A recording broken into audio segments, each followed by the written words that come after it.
when was the seed planted for your first trip around the world? And important distinction as well on the defining terms around circumnavigation versus a trip around the world, because there are nuances, aren't there, that are important to consider when it comes to the formality Yeah, of executing it to the level that you did. yeah. So I mean, and around the world could be any route around the world. I mean, take when Ewan McGregor and Charlie Boorman went around the world with Long Way Round. They never went to the southern hemisphere, so that's not a circumnavigation. So an around the world could be you dancing around the flag at the North Pole, to take it to its extreme. Whereas the circumnavigation is a very set thing. Whether you're sailing it or cycling it or running it, believe it or not, people have run it. You have to go a certain distance. You have to hit two antipodal points, 2 points on the opposite side of the planet. You're not allowed to go back on yourself. So, for me, I've gone around the planet twice. I've always gone west east. And there's a bunch of other rules. So a circumnavigation is a set thing, whereas an around the world is I'm going around the world, and you can go up, down, left, right, any distance you want, as long as you kind of get back to where you started. So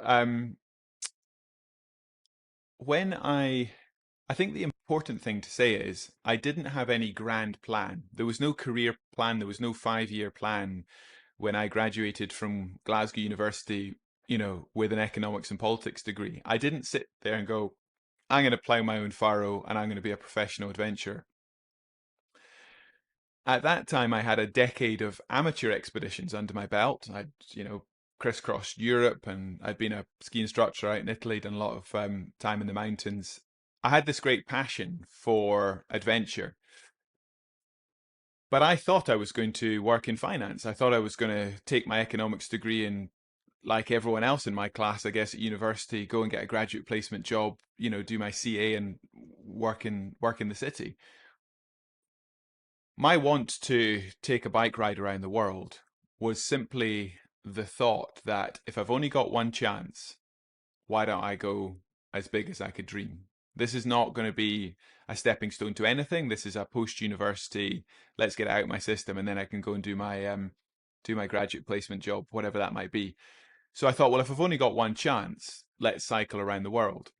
And I assumed that the circumnavigation world record by bicycle would be the most professional and the most coveted record in the book. I thought it would be the ultimate. When I was a teenager, I was inspired when Ellen MacArthur broke the sailing record, single-handedly. I mean, that was I love those stories that become bigger than the sport that they exist in. So if you think of the Alex Honnells of this world, or the, El MacArthurs, you don't need to be into sailing or climbing to be inspired by these incredible leaps in performance and what these athletes have managed to do. Um, so I assumed that cycling would be in a similar league.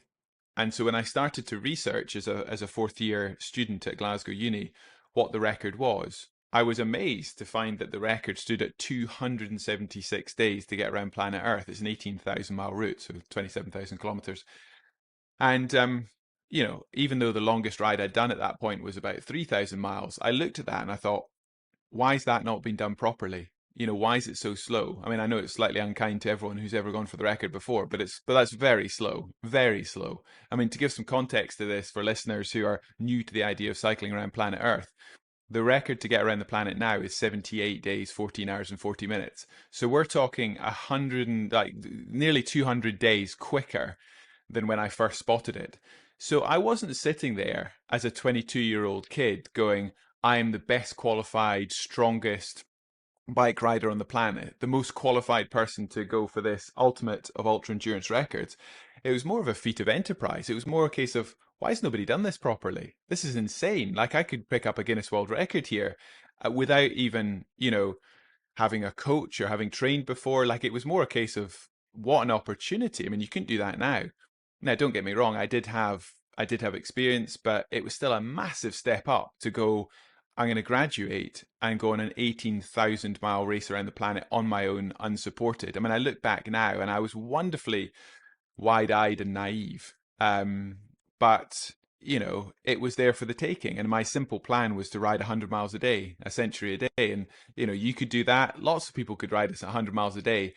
Um, but it was still a massive step up to do that every single day for half a year. There was a big unknown to that, and not just the physicality, but going through, Iran, sleeping in mosques, going through India, go through monsoon season in Southeast Asia, across the Australian outback. There's lots to think about there, which is not just about can I physically do this, the expeditionary element of it. But when I did it and came home and had managed to make a film for BBC Scotland, it suddenly went from being this sort of slightly mad, let's get it out my system, post university adventure to, hang on a second, I've built a platform here. And I've got, whilst it's been really hard to get that first dream off the ground, I then had, lots of inbound inquiries and book deals and talk tours and the BBC saying, where are you going next? We'll back you. And at that point, as a 23, 24-year-old, you're not going to go back and do your accountancy qualifications. You're off on an adventure. And I feel like I've been on that adventure ever since. I'm nearly 40 now. Which is a fantastic thing, and something I think a lot of people are more aware of when thinking and reflecting on their own lives now post pandemic is how can I find that for myself. But what really fascinates me, and this is a question I get asked a lot because ultra endurance is generally an older person's game. The average age of Ironman athletes is coming down, but it started from a very high point. The average age of ultra endurance, ultra marathons is higher than you'd expect. At the age that you were, where do you think that psychological confidence and power over the fear that would afflict most people really came from? Was it your upbringing? Was it the naivety? Or was it just the sheer opportunity of there is a gap in the market for me to capitalize on here? I think you've got to have it's a fine balance, isn't it? When people come to me every single week with their big ideas, their big expedition plans, I'm sure you're the same. You get a huge amount of people going, this is my dream. How am I going to do it? You can't do that for them. They've got to figure it out themselves. I mean, I help people as much as I can, but the thing that I always say to people is shoot for the stars, but learn your trade.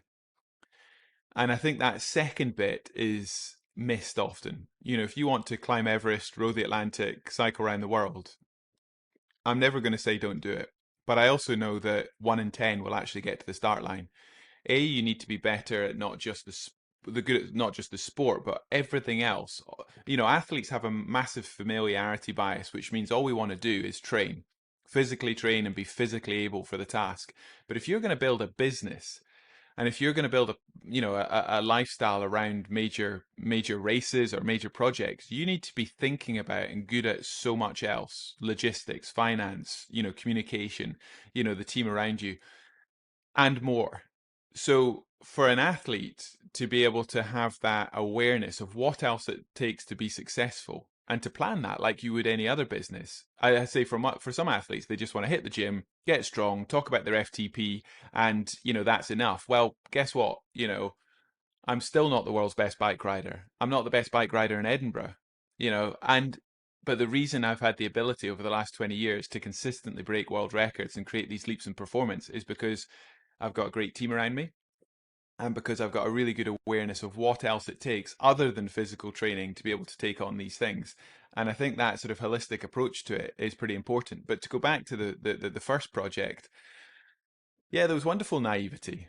And you look, and if anyone ever picks up The Man Who Cycled the World, which was my first book, or what goes back and watches it on YouTube, the adventure is really everything that happened off the bike. Where are you going to sleep each night? Where's your next meal? How are you going to get through? It's the story of the kindness of strangers, the people, the places, the landscapes. Just that having, had an education here in Scotland and then for the first time going out there and experiencing the world firsthand on your own at the speed of a bicycle. I mean, it's magical. Um, so, yeah, of course, there was that sort of massive leap into the unknown. But with 20 years experience now and what other people say to me every week about their dreams, it's the gumption to actually make it happen. Create the time in your life where it's not just an idea, but a reality.